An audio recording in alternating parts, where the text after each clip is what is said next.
reny mpampianatra antsika tany ampianarany reny za mahita hoe reny ny olona mahay mampiesona indrindra.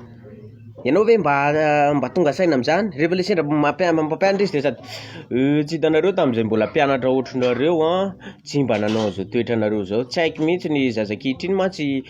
mahita zavatra mitantara le zavatra tsy mbola niainanao izy de ohatran'ny hoe izy ny tena lafatra. Zay tany ampianarana voalohany foana tamin'ireny fotoana ireny fa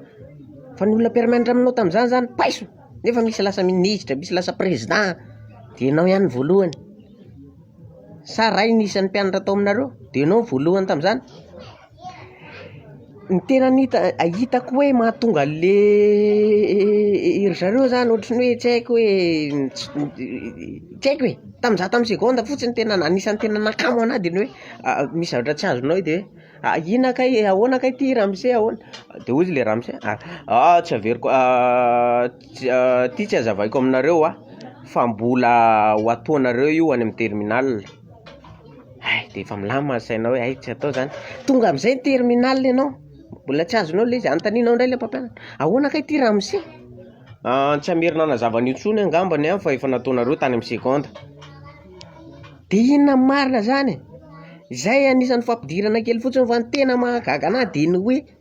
nisy fotoana niazakazaka anao an'le EPS tsara mihitsy, ny gym tsara mihitsy, reraka tsara mihitsy de zay sy le ramose prof de gym anay fanakay kely de hoe enjany ramose iny ve tsy efa 10 kilometatra de ozy izy 7 kilometra iny hitan'ny lahy rehefa lehibe lahy ka manao firaisana de mitovy amin'ny manao firaisana indray mandeha iny zavatra nataony lahy teo iny 7 kilometra iny ve enjana be ohatr'izany zany nanambady am'izay raha am'izao mitady an'le prof de gym fa tsy hitako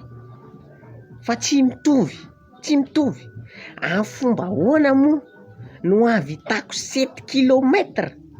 ao anatin'ny 30 secondes.